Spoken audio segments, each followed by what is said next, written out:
I know some people will think that I'm doing this video because of engagement or because of likes or followers. And I wonder why somebody in his or her right senses would treat a matter of this magnitude with in such a trivial manner. I don't understand why that should be. But you see, we talk about racism, we talk about we are being treated unfairly, we talk about all these things, how our forefathers were taken for slavery and stuff like that. But we what we have never talked about, what we see as normal, we just normalize it as if it's something that is supposed to be, is injustice. You see this injustice in the East. This is something that nobody talks about because they believe that it has no remedy. They believe that there is no solution. Nobody is ever going to be able to resolve it.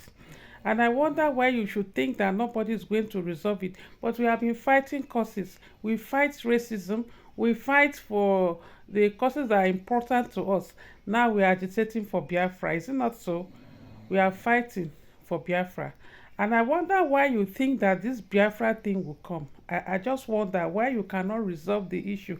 This problem you have, this problem has been lingering for ages. Only God knows since when it started.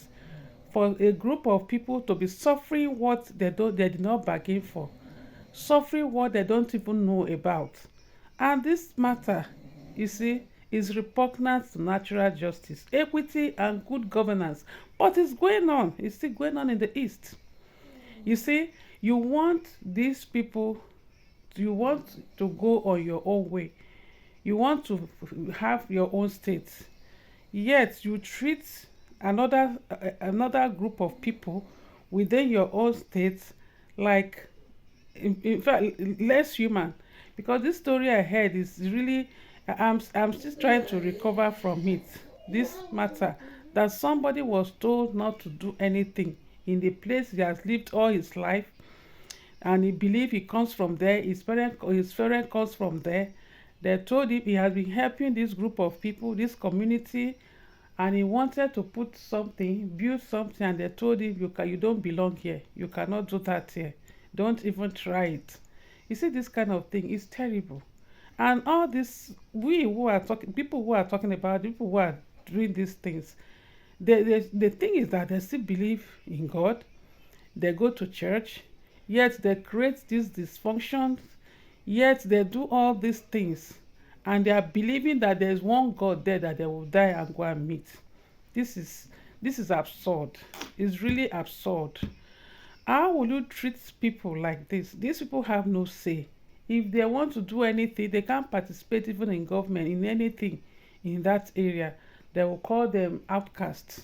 They'll call them Osu. They call them all manners of names. They say that they don't belong there. They cannot participate in activities there. They are not welcome in Igbo land. This is unbelievable. And now you cannot accept these people, but you believe that you will have your own place. If they are being treated within their own communities like this, how are they going to cope with you if you finally gain what you are fighting for? If they finally give you the Biafra you are looking for, how are they going to cope with you? How are you going to treat them? If we don't still the whole all of us still belong to Nigerians, you still belong to Nigeria, yet you people are treating them like this, and you now you want to go your separate ways. You want to have your own nation, Biafra nation. Is it not so? So how are you going to treat them? How are they going to cope with you when they leave Nigeria? When these people leave Nigeria, how are they going to cope with you? You see why you will not get, some of these things are not going to work. They are not going to, even the Biafra will not work. Go and fix your problems. Go and do, everything has a solution.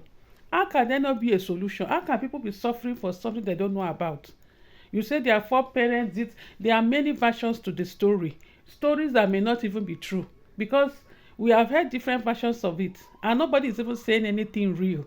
You see, this Osu, Nwa Diala, Nwa Osu, or whatever you call them, is not even real. It's things that, with all the revelations we are having now, how things have been, I mean, this the system has been having, I mean, we have been lied to for a very long time.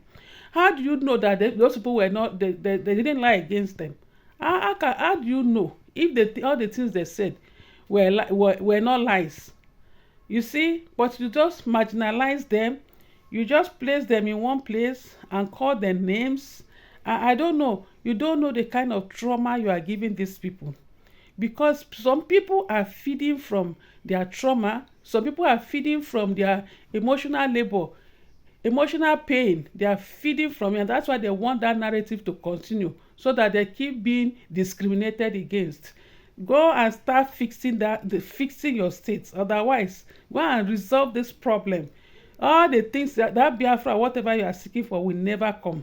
Go and solve your problem. In fact, you are not even qualified to be, nobody in the east, nobody from those states in the east is qualified to be a president. In fact, we don't even need Igbo president. Go and fix yourself before you come to come before you be qualified to govern Nigeria.